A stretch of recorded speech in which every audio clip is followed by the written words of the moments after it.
കൂടുതൽ വാർത്തകളും വീഡിയോകളും കാണാൻ ഈ ചാനൽ സബ്സ്ക്രൈബ് ചെയ്യുക. കൂടെ ബെൽ ബട്ടൺ അമർത്തുക. എൻ്റെ ശ്രോതാക്കൾക്ക് വിനീതമായ നമസ്കാരം. ഞാനിന്ന് ഇവിടെ പറയാൻ പോകുന്ന ജ്യോതിഷ സംബന്ധമായ വിഷയം ദാമ്പത്യ കലഹം മാറുവാൻ എന്താ ചെയ്യേണ്ടത്, അതിനുള്ള പരിഹാരങ്ങൾ എന്താ, ഇതാണ് വിഷയം. ദാമ്പത്യ കലഹം ഇന്ന് ഒരു മിക്ക വീടുകളിലും ഉള്ള ഒരു കാര്യമാണ്. ഭാര്യ ഭർത്താക്കന്മാർ തമ്മിലുള്ള കലഹം, അതാണ് ദാമ്പത്യ കലഹം. അപ്പൊ ആ ദാമ്പത്യ കലഹത്തിന് പരിഹാരങ്ങൾ പലതുണ്ട്. നമ്മൾ അതിന് അങ്ങനെയുള്ള ആ കാര്യങ്ങൾ അതേപോലെ ചെയ്താൽ തീർച്ചയായിട്ടും ദാമ്പത്യപരമായിട്ടുള്ള ആ ബുദ്ധിമുട്ടുകൾ ഭാര്യ ഭർത്താക്കന്മാരിൽ നിന്നും അകന്നു പോകും. അവർ തമ്മിൽ ഒരു ഐക്യത വരും. അതിന് വേണ്ടിയുള്ള കാര്യങ്ങളാണ് ഞാനിവിടെ പറയാൻ ഉദ്ദേശിക്കുന്നത്. ദാമ്പത്യ കലഹം മാറാനായിട്ട് ഭാര്യയും ഭർത്താവും അവരുടെ പക്കപ്പിറന്നാളിൽ, അതായത് ഒരു 3 പക്കപ്പിറന്നാളിലെങ്കിലും ശിവപാർവതി ക്ഷേത്രത്തിൽ ദമ്പതി പൂജ നടത്തണം. ശിവപാർവതി ക്ഷേത്രത്തിൽ, അതായത് ശിവനും പാർവതിയും കൂടി ഇരിക്കുന്ന ക്ഷേത്രത്തിൽ ദമ്പതി പൂജ നടത്തിയാൽ ഭാര്യ ഭർത്താക്കന്മാരുമായിട്ടുള്ള ഇത് കുറച്ച് അകൽച്ച മാറിക്കിട്ടും. അത് നിങ്ങൾ 3 മാസം 2 പേരുടെയും പക്കപ്പിറന്നാളിന് ചെയ്യണം. അങ്ങനെ ചെയ്താൽ നന്നായിരിക്കും. അതുകൂടാതെ ഓം ശിവശക്തി ഐക്യരൂപിണിയേ നമ എന്ന് 108 പ്രാവശ്യം ഒരു ദിവസവും ചൊല്ലണം.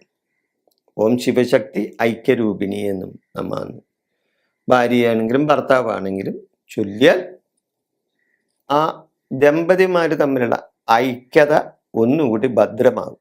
അല്ലെങ്കിൽ അകന്നു നിൽക്കുന്നുണ്ടെങ്കിൽ അത് അടുത്തു വരും. പിന്നെ സ്ത്രീകൾക്ക് കൂടുതൽ ഒരു ഭർത്താക്കന്മാരിൽ കൂടുതൽ അകൽച്ചയുണ്ടെങ്കിൽ സ്ത്രീകൾ പതിവശ്യ യന്ത്രം ധരിക്കണം. സ്ത്രീകൾ പതിവശ്യ യന്ത്രം ഒരു യന്ത്രമാണത്. കാരണം ഭർത്താവ് എന്നോട് എപ്പോഴും ചേർന്ന് നിൽക്കാനും ഭർത്താവ് നമ്മളിൽ സ്ത്രീയിൽ നിന്ന് അകന്നു പോകാതിരിക്കാനും ഭർത്താവിനെ വശീകരിക്കാനും ഒക്കെ ആയിട്ടുള്ള ഒരു മന്ത്രമാണ്, ഒരു യന്ത്രമാണ്. അതിനുള്ള മന്ത്രമാണ് ആ യന്ത്രത്തിൽ എഴുതുന്നത്. അപ്പോൾ ആ യന്ത്രം, അതായത് പതിവശ്യ യന്ത്രം ധരിക്കും സ്ത്രീകൾ. അങ്ങനെ ചെയ്താൽ ആ അവരുടെ ദാമ്പത്യ കലഹം മാറി ഭാര്യ ഭർത്താക്കന്മാർ തമ്മിലുള്ള അകൽച്ച മാറിക്കിട്ടും. അതുകൂടാതെ ദുർഗാദേവിക്ക് ഐക്യമത്യ സൂക്തം കൊണ്ട് 7 വെള്ളിയാഴ്ച അർച്ചന നടത്തണം.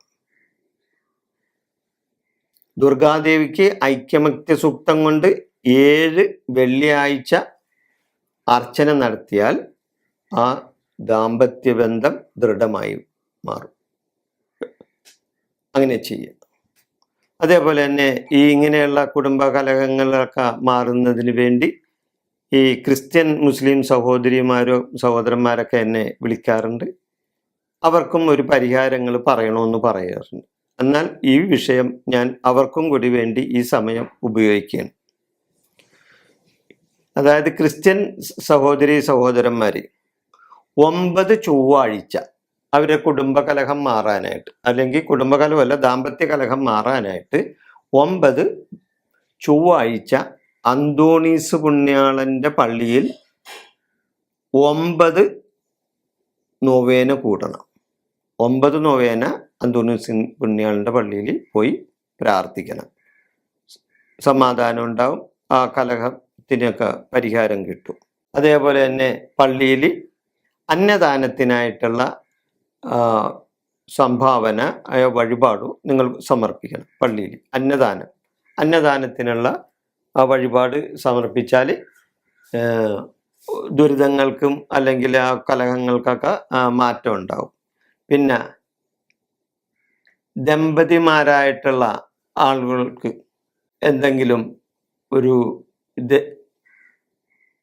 സമ്മാനങ്ങൾ, അതായത് അവശത അനുഭവിക്കുന്ന ഭാര്യ ഭർത്താക്കന്മാർക്ക് എന്തെങ്കിലും നിങ്ങളാൽ കഴിയുന്ന വിധത്തിലുള്ള സഹായങ്ങൾ ചെയ്തു കൊടുത്താൽ അത് ഒരു പുണ്യപ്രവൃത്തിയാണ്.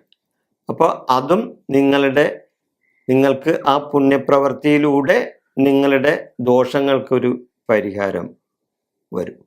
അപ്പോൾ നൊവേന നടത്തണം, അതേപോലെ തന്നെ അന്നദാനം നടത്തണം, പിന്നെ ഈ ആവശ്യതയുള്ള ദമ്പതിമാർക്ക് സഹായങ്ങളും ചെയ്യാം. പിന്നെ നിങ്ങളുടെ സന്ധ്യാപ്രാർത്ഥനയിൽ ബൈബിൾ വായന മുടക്കാൻ പാടില്ല. സന്ധ്യാപ്രാർത്ഥന മുടക്കരുത്. സന്ധ്യാപ്രാർത്ഥനയിൽ ബൈബിളും വായിക്കാനുള്ള ഒരു സന്മനസ് കൂടി കാട്ടിയാൽ, ബൈബിൾ വായിച്ചാൽ തന്നെ നിങ്ങളുടെ കുടുംബത്തിൽ ഒരു സമാധാന അന്തരീക്ഷം വരും. അത് പല കുടുംബത്തിലും കുറഞ്ഞാണ് വരുന്നത്. അപ്പോൾ അങ്ങനെയുള്ള ക്രിസ്ത്യൻ സഹോദരി സഹോദരന്മാർ ഇത് ചെയ്താൽ നിങ്ങളുടെ ദാമ്പത്യ അകൽച്ച മാറാനായിട്ടുള്ള സാധ്യത ഉണ്ടാവും. അതേപോലെ തന്നെ ആൾരൂപം വാങ്ങി, നിങ്ങൾ ഭാര്യയും ഭർത്താവും ആൾരൂപം വാങ്ങി, ഒരു പുരുഷൻ്റെയും ഒരു സ്ത്രീയുടെയും ആൾരൂപം വാങ്ങി അത് നിങ്ങൾ സ്വയം ഒഴിഞ്ഞെടുക്കണം. എങ്ങനെ ഒഴിയണം? ഞാൻ ഈ പറയുന്നത് പോലെ ഒഴിഞ്ഞെടുക്കണം. അതായത് എന്നിലും എൻ്റെ കുടുംബത്തിലുമുള്ള ദുരിതങ്ങളും ദോഷങ്ങളും, ഞങ്ങളുടെ ദാമ്പത്യ കലഹത്തിന് കാരണങ്ങളായ ദോഷങ്ങളും ഈ ആൾരൂപത്തിൽ കൂടി ഒഴിഞ്ഞു പോണേ എൻ്റെ പുണ്യാള എന്ന് നല്ലപോലെ പ്രാർത്ഥിച്ചിട്ട് 11 പ്രാവശ്യം ഇടത്തോട്ടൊഴിയണം. 11 പ്രാവശ്യം ഇടത്തോട്ടൊഴിഞ്ഞിട്ട് അത് നിങ്ങളുടെ ഇടവക പള്ളിയിൽ കൊണ്ടുവന്ന് ആ നോവേന കൂടുമ്പോൾ അവിടെ പ്രാർത്ഥിച്ചതിന് ശേഷം അവിടെ ഇടണം. അങ്ങനെ ഒരു 7 പ്രാവശ്യം, അതായത് നിങ്ങൾക്ക് 7 ആഴ്ച ചെയ്യണം. അങ്ങനെ ചെയ്താൽ നിങ്ങളുടെ ആ കലഹത്തിൽ നിന്നൊക്കെ നിങ്ങൾക്കൊരു മോചനം കിട്ടും. അതേപോലെ തന്നെ മുസ്ലിം സഹോദരന്മാർക്കുള്ള ആ ദാമ്പത്യ കലഹം മാറുവാനായിട്ടുള്ള കാര്യങ്ങളാണ് ഞാൻ ഇനി പറയുന്നത്. അതായത് നിങ്ങളുടെ വീട്ടിലുള്ള നിസ്കാരം നിങ്ങൾ മുടക്കരുത്. നിസ്കാര പ്രാർത്ഥന നിങ്ങൾ മുടക്കരുത്, അത് ചെയ്യണം. കാരണം ദുരിതങ്ങൾക്ക് പരിഹാരം തീർച്ചയായിട്ടും നിസ്കാര പ്രാർത്ഥനയിലൂടെ കിട്ടും. പലരും അത് ചെയ്യാൻ മടിക്കുന്നുണ്ട്. അതാണ് പലർക്കും ദുരിതങ്ങൾ ഉണ്ടാകാനുള്ള ഒരു മുഖ്യമായ കാരണം. അപ്പോൾ അതിന് ഉപേക്ഷ വരുത്തരുത്. അതേപോലെ തന്നെ പള്ളിയിലേക്ക് നിങ്ങളാൽ കഴിയുന്ന നേർച്ച കൊടുത്തു വിടണം. പള്ളിയിലേക്ക് നിങ്ങളാൽ കഴിയുന്ന നേർച്ച കൊടുത്തു വിടണം. അതുകൂടാതെ യത്തീംഖാനയിൽ ആവശ്യത ഉള്ള അല്ലെങ്കിൽ ദുരിതമനുഭവിക്കുന്ന യത്തീംഖാനകളിൽ, ഇപ്പോൾ പല യത്തീംഖാനകളും അങ്ങനെ അത്ര വലിയ ദുരിതങ്ങളൊന്നും ഇല്ല. കാരണം അവിടെ എന്തെങ്കിലും ഇപ്പോൾ ഒരു സംഭാവന അല്ലെങ്കിൽ ഒരു ഭക്ഷണമോ കൊടുക്കണമെങ്കിൽ നേരത്തെ മുൻകൂട്ടി ബുക്ക് ചെയ്യണമെന്നൊക്കെയാണ് പറയുന്നത്. എന്നിരുന്നാലും അതേപോലെ തന്നെ ഈ സമ്പന്നത ഇല്ലാത്ത യത്തീംഖാനകളുണ്ട്. അവിടെ തീർച്ചയായിട്ടും അവിടെ ഒരു സഹായം ചെയ്താൽ അത് പുണ്യപ്രവൃത്തിയാണ്. അവളുടെ ആ പുണ്യപ്രവൃത്തിയിൽ അങ്ങനെ ചെയ്താൽ ആ പുണ്യപ്രവൃത്തിയിലൂടെ നിങ്ങളുടെ ദാമ്പത്യപരമായിട്ടുള്ള കലഹങ്ങൾ മാറിക്കിട്ടാനും കുടുംബത്തിലെ ആ ദുരിതങ്ങൾ മാറിക്കിട്ടാനും ഏറ്റവും നല്ല ഒരു കാര്യമാണ്, ഒരു പുണ്യപ്രവൃത്തിയാണ് അന്നദാനം. പിന്നെ അതുകൂടാതെ ഒരു പിടിപ്പണം ഒഴിഞ്ഞെടുക്കണം.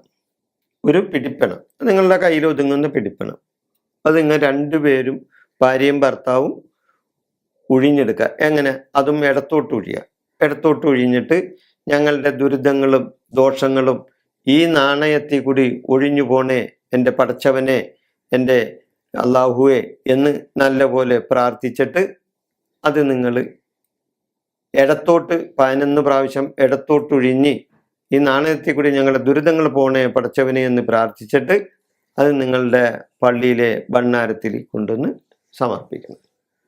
അപ്പോൾ അങ്ങനെ ചെയ്താൽ ഈ മുസ്ലിം സഹോദരന്മാർക്കും അവരുടേതായ ഒരു അടുപ്പം വരും. അപ്പോൾ സന്ധ്യാപ്രാർത്ഥന, അതേപോലെയുള്ള മറ്റ് പള്ളിയിലെ പ്രാർത്ഥന, ഇങ്ങനെയുള്ള കാര്യങ്ങളിലൊന്നും മുടക്കം വരാതെ ചെയ്താൽ നിങ്ങളുടെ ദുരിതങ്ങൾക്ക് മാറ്റങ്ങളുണ്ടാകും.